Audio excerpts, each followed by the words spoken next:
Hi, I'm Ashley Lackinger, and this is LadyBoss, a web series where I interview women in, from, and around Chicago, making a difference in their community, our city, and the world. Today's guest is Kelsey Jorissen, a small business owner, photographer, filmmaker, writer, editor, actress, and podcaster. Today, I'm going to talk with Kelsey about what it's like to own your own business, where she got the inspiration for the award-winning web series, The Dreamers, and how she manages all of that while raising chickens.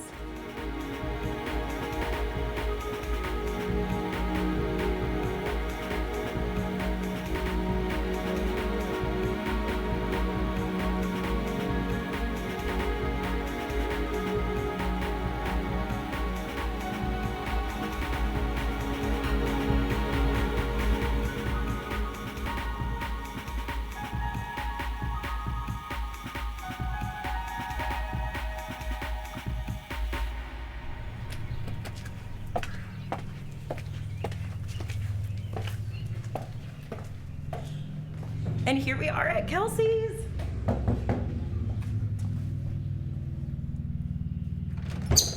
Hi, how's it going? Good to see you. So good to see you. Come on in. Yeah. Thank you so much for hosting us. Oh, you are so welcome. How was the drive? It wasn't bad. 90 minutes straight up the highway. Very calming. Yes, exactly. Very meditative. Very meditative driving. So it wasn't bad at all. And honestly, your property is so beautiful. Oh, thank you. Yeah, no, I feel like I'm in a different world. Yeah, it's nice to get out of the city. Yeah, exactly. Yeah. Okay, so I had to ask because I saw it when I came in. Is this homesteading? Yeah, this is springtime homesteading in Wisconsin. Tell me everything. So we have to start our seedlings inside, so it's just a little too cold because the frost date here is so much later than the greater part of America. Yeah. So we've got tomatoes, peppers, lavender, arugula, everything, and then like within the week, it's all gonna go outside as it warms up. Yeah. So then, and you built a garden this week, right? We did. We built. So all of it's gonna go. Yes, it's gonna go out there. It's gonna have a new home. Oh my gosh! I can't wait to see it. Would you want to come on back to the? Yeah. Okay. So we're here in your studio. Is it okay if we just jump into it? Oh, totally. Okay. I have so many questions for you. Well, my first one is, did you always want to be a photographer, actress, editor, writer, homesteader? Well, can we take those like one at a time? Yes. Okay, because that's a lot of You do varying, a lot. Yeah, a lot of varying journeys, that's for sure. So actress, let's start with that one. Okay. So when I was little, I was a lot to handle. Sure. I wasn't like a bad kid by any means, but my mom needed a break sometimes from my intensity, and she worked as a teacher, so she had her summers off. Okay. While I had my summers off as a kid. So she would enroll me in all these, like, community education activities and camps and whatnot. And my favorite one was this camp called Explore, Create, Express. Mm-hmm. And they did junior versions of major musicals. And the one, That's so cute.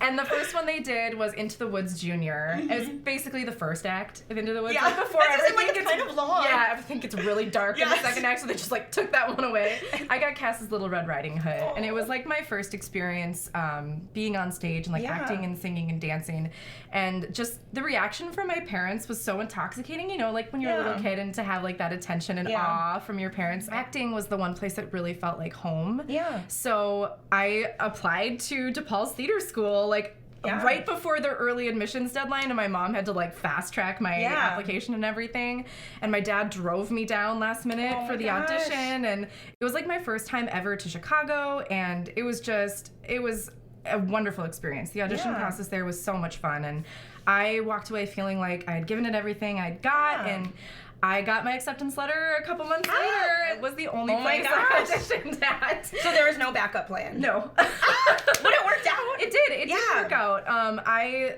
had a wonderful 4 years there. So awesome. Okay, so you're in college. You're studying acting. I'm guessing when you graduate, you are like, I'm gonna go be an actress, right? Not really. Okay, well then tell me everything. In college, I was very much overwhelmed by suddenly turning a hobby into a career. And I think a lot of artists face that. For me, like, acting was something that was just mine. It was so private. And it was a small part of my life that I really treasured and cherished, and it did feel like home. But then suddenly it was my entire life. Yeah. Like, I never, I was always in that world. And I had to get out of it. In some way, I had to have balance. And I was going to say, so you could probably appreciate it more the way you did when you were a kid, Yeah, and I started pursuing photography on the side at DePaul University and pursued digital photography. And I had loved photography before that and had, fostered a deep appreciation for working with the camera. So it just kind of felt right. It felt like it was the thing to do to balance out the acting. And now, funnily enough, it is my career. Like, that is what makes me the most crazy money. how that happens. Yeah. So does that feeling of, am I doing this right, ever go away? Oh, God, no. It doesn't. I feel like, you can do the research and you can want to do something so badly, but actually taking that first step, and maybe it was, registering as an LLC or getting paid for your first job. I sometimes feel like that's the scariest part. So scary. So how did you find that first step? Like, what was that first step for you? Yeah. And was it scary? I guess it's hard. Like, with the first step with my photography, I had started taking pictures of my friends for money, for the yearbook. I worked as, like, the school editor for the newspaper, and my best friend was the yearbook editor. And I did a lot of senior portraits for friends and got paid, like, $75, $60. Yeah, but that's still... Yeah, and I think I was in an environment where I was very much encouraged to do it, and my friends wanted me to do it. Yeah. It was a very comfortable photo session. Every single one of them was, because they were all my friends. Yeah. And, launching into Chicago and then working as an actor and doing photography, I started doing headshots. And I think that was maybe where I really realized, oh, this is a business. This is something I can make money at. I'm going to sit here so I'm not hovering over you. Totally. So I wanted to show you, this is one of my favorite people to work with, Christina. Okay. She is a dancer and aerialist. Oh my gosh. And she just comes up with, like, the coolest ideas, and we collaborate together, and we've been doing this series that I like to call the Creature Series. Yeah. And we basically take a creature or make a creature and, like, give her a through line. So this one we call the Fallen Angel series. So she's like a little hip-hop angel. And we got up on the rooftop of one of the apartments that she lived in previously, and we were able to Yeah. Looks amazing. So much fun.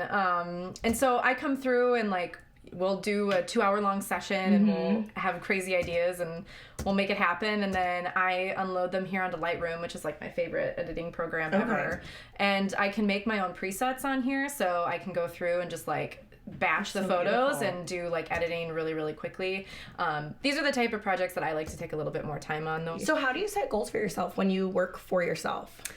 I guess it comes down to having what the end game is in mind and realizing that it is as much about the end game as it is about the journey. I know that is so cliche. No, but it's good to know. But it's really true. So setting goals for me now is about me and my boyfriend achieving our dream of truly having freedom of time. And that is owning our own businesses and doing the things that we love with those businesses. And getting the garden going and getting the house renovated. And it's a little bit more big girl, big boy stuff than it used to be. Because before it was just like, pay my bills. Yeah, pay my bills. So, yeah. So then, I do want to switch gears a little bit to talk about The Dreamers. So The Dreamers it's now 2 seasons long, and it is a web series that you have written, filmed, produced, edited, and acted in. And I want to pick your brain about that. Do you mind pulling up some either footage from The Dreamers or photos? This is episode 8 from season 2. So yeah, this is Final Cut Pro. I taught myself Final Cut Pro a couple years ago, just after graduating, because I had a very close group of friends that I graduated with from the theater school, and we really were curious about film. We really wanted to make film together, even if it was really bad. Because some of that stuff was really bad. It had a lot of heart, but it was really bad. And again, that's one of those things, like, just start. It doesn't matter if it's going to be good. You just need to start, and you need to try, and you need to make mistakes. It really was just, like, this incredible eye-opening experience for me, and I am so OCD. So editing for me is just, like, my private time where I get to be as insane about details as I want to be. I always think about if I could have handed off The Dreamers to edit for somebody else, and I don't think I could have. So, okay, I want to keep talking about The Dreamers, but I also really want to get outside on your property because it's so beautiful. And it's so pretty outside today. Yes, is it okay if we go for a walk? Oh my God, of course. Let's go. Bring on the chickens. All right. It's so beautiful outside today. We got so lucky. I know, we did. Okay, so now that we are outside on your property, I do want to talk about the Dreamers. But I promise you we're going to get to the chickens. Okay. Well, I'm obsessed with the chickens. We will get to the chickens. You can hold them and you can make them jump. They might poop on you though. I'll just take off my blazer. Okay, there you go. Okay, so for the Dreamers, I know that you talked about how you were filming short films with your friends and you wanted to get comfortable behind a camera. What was the inspiration specifically for the Dreamers? Because it's about artists in Chicago. Yes, it is. So I had a lot of crazy experience post-grad, and I wanted to find a way to make, not make light, but just to express. So I took to writing, and I wrote behind the desk at the gym that I worked at part-time. And they had computers and stuff. Yeah, and let people in. So I sent the first pilot episode off to a really good friend of mine, Daniel Rogi, who actually ended up being one of the producers and our camera op for the show, our director of photography. And he gave me some really great pointers, and we made a lot of really positive changes to the script. And was this your first time writing? Kind of. When it came to like television, yes. Okay. But I had done a lot of like creative writing and poetry and stuff through college. I've always enjoyed the process of writing. So sent him the pilot, gave me great pointers, and then I just wanted to keep these characters alive. So I kept writing, and I wrote all 12 episodes before we started filming. And they're 22 minutes long, right? Yes, they're full-length episodes. Okay. Yep. So that's insane. I really wanted to make a TV show. Yeah. I wanted to go the full 9 yards, and I wanted to experience what it meant to be in charge of a project of that size. But at the time, while I was writing the show, I was going on 2 separate national tours through Griffin Theater Company. Oh my gosh. As an actor. Okay. And I, traveling with a group of people, like you get to know each other on such a very intimate level, and you just become a family. Yeah. So I met these handful of actors that as I was writing the show, I continually saw these actors in the show as I was writing these characters. So I approached all of them and asked, would you be interested? And it was one of those moments where you're like, oh my God, you're putting yourself on display again, you're wearing your heart on your sleeve. But they were all so excited. And we had our read through, and I don't think any of them bargained for how big of a project it actually was. Yeah. Well, at this point, were you planning on paying them? With the first season, I was able to pay all of the leading actors $50 per episode. But it just wasn't in the budget for our crowdfunding mark to pay all of the supporting actors. I really wish I could, and I still think about that, and I do beat myself up a little bit over it. But with, for me, $10,000 was just already so much to be asking, and already felt so intimidating to ask for more at that point. And there's so much I wish that looking back I would have had the gumption to ask for. Paying myself was not. Well, I remember that was something that you talked with me about the first time I met you. Was that when you're doing creative projects, pay yourself. Pay yourself. Make the time, make the room and the budget, pay yourself. Because you will spend all of your waking hours working on this, especially if you do work as a freelancer. So paying yourself is important when you're doing your crowdfunding campaign, and I do think a lot of people forget about that. But this basically became my full-time job. But at this point you weren't paying yourself on it, right? I wasn't. I had saved up a ton of money to move to LA. And here we are in Wisconsin. I looked at that amount of money and I was like, you know what? I think I'm gonna use this for this project, and I'm so happy I did. Looking back on that decision, it was one of the best growing experiences, and I was proud to say that I invested in myself. I approached the second season with a much more entrepreneurial mindset. And we did a marketing campaign on Facebook, and we networked with businesses, and we actually got SAG certified, so we could have actors from the union what is the difference between being non-SAG certified, and then what does SAG stand for, just in case someone doesn't know? Screen Actors Guild. So this is a union for actors that work with television and commercials and whatnot, and it guarantees them fair pay and all of that. It's a way to protect the actor, and it's also leverage for an actor looking to become union. So the SAG New Media contract is kind of a really wonderful loophole, and you can basically put yourself into the union by working on your own project, which was what I did. So and now you're in SAG. Yes. So with the union, you just send them your proposal, you would for a grant. And you send them a budget and everything, and then they look everything over and they give you the thumbs up to work with union actors, which is what we needed, because most of our characters for season 2 were adults and like parents and grandparents, and most of those actors in Chicago are SAG. So to have access to them was important to me. Okay, just so you guys know, we are still walking on Kelsey's property. We've been walking for forever, and I feel like the hills are alive. This is all still her property. This is amazing. So, did the SAG New Media contract, and then we sold episodes. And you can either rent them or own them online, or you can buy the entire season as like a package. We call that our season pass. And it's cute. With the season pass, you get commentary on like the pilot episode, and there's a show Bible, and so it's almost like if you were to watch a show on Amazon Prime. Yes. Basically. So we set it up on our website where people can stream right online after they pay, or they can download it right to their computer or watch it on their TV. Have people been paying? Buying? Yeah. Have they been buying it? Yeah. To date, we've sold, weder it be individual or the entire season pass, we've sold 300 passes. Oh my gosh, Kelsey! Yay! Over arms! Yes. That's awesome! Yeah, it is. It's really exciting, and like it's always such a pleasant surprise when I wake up to like an email, because I always get a notification when a season pass or an episode is bought. Yeah. I'm always like, oh, like hey, something you created. Yeah, and I'm making people out there want to watch. Yeah, and I'm making a return on that. Yeah. It is a business, and I think a lot of people forget about that aspect when they create something that is otherwise seen as art. Yeah. That it's not worth something. Yeah. But like, when I think about how hard my crew worked, and how hard my actors worked, and how hard I worked, like it is worth money. Hi. And I can just pet them? Yeah. Oh. Ah. So this is homesteading. Homesteading. This is chicken rearing. Oh my gosh. Yeah. They're pretty cute. Hi. They're about 5 weeks right now. Hi, my baby. And they won't start laying for a couple more months. It's all females? Yes, all females. We don't want any chicks. Okay. We'll have a lot of chicks if we have a rooster. You got me. They peck a little hard, but that's okay. That's what you do, right? Yeah. That's what you guys do. So my boyfriend and I took this, this used to be a warming house. Okay. And what does that mean?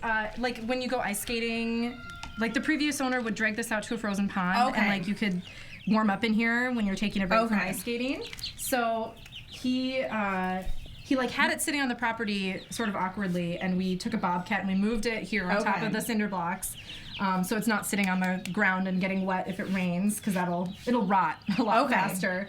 So we lined the bottom with linoleum so it's waterproof, and then we built these nesting boxes. And do they hang out in there? Not yet. They will when they start laying, like I said, a couple months. And we built a roosting pole for them to hang out on, and we filled it with sand because that's kind of one of the cleaner options when it comes to having chickens. It's been really fun, and it's like another one of those learning processes where you get frustrated and challenged, and then you get bored, and then you do it all over again. So, are you thinking about selling the eggs at farmers markets? Maybe. Right now I just want to see how well this breed produces. Some chickens, they'll do every other day an egg. Some chickens do every day. Sometimes chickens can do twice a day. And I have to ask, like, what prevents it from turning into a chicken? Like, how is it an egg that you can eat? That's a great question. Okay. It's a great question. A lot of people don't realize. Yeah. So, a rooster is needed in order to be a fertilized egg, and the rooster will mount the hen while the egg is still basically inside her, like being formed. Okay. And like,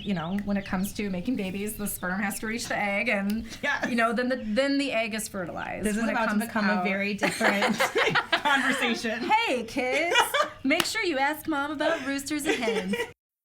So those plants that we saw in like your mudroom earlier are going to get transplanted out here? They're going to get transplanted out here. We're going to have herbs and did you build this too? So we got this lumber like Home Depot. And we sunk holes, and these are like 12-foot posts. We sunk them 4 feet in the ground, 8 foot above. How do you sink a pole? So we got a post hole digger, like an auger, for a bobcat, because we tried to do it by hand, and the soil around here is just complete clay. It's just clay everywhere. It's impossible to do by hand. It's just so heavy. And we couldn't get down deep enough to sink the poles, so I had to like find a rental place and call them and get the auger and all that construction stuff. I feel like this is a lot of produce.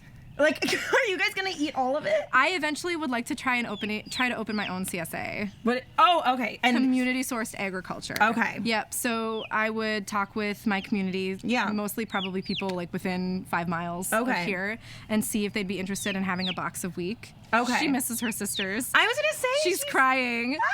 I feel like I have asked you everything about any project in your life. Yeah. So I guess we should let you get back to your chicken. Get back to my and to filming and to writing. And I just want to say thank you so much. Welcome. I am so grateful for you hosting us here at your property and for answering all of these questions. And I know that it's going to be so helpful to people that are watching this podcast, or not this podcast, this web series, who maybe want to do a podcast, or they want to write a series, or they want to even get into farming. Yeah.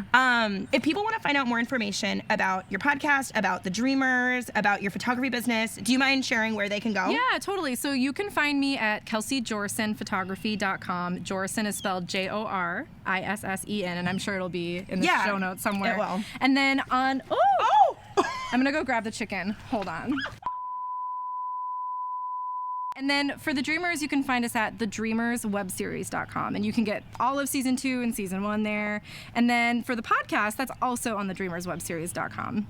Awesome. And if anyone wants to find out more information about homesteading or farming, where do you recommend that they go? I really love, Pinterest is like the beginning of all major projects, that's for sure. But some of my favorite bloggers are Elliot Homestead and Sustainable Dish and Sustainable Living. And there's a lot of really great podcasts out there, like Permaculture Voices is a really great podcast that you can listen to that'll get you started. Awesome. Yeah, a lot of really inspiring farmers. Thank you. And thank you guys so much for watching. Once again, if you want to find more information on Kelsey as a photographer or on the Dreamers, please check out her website.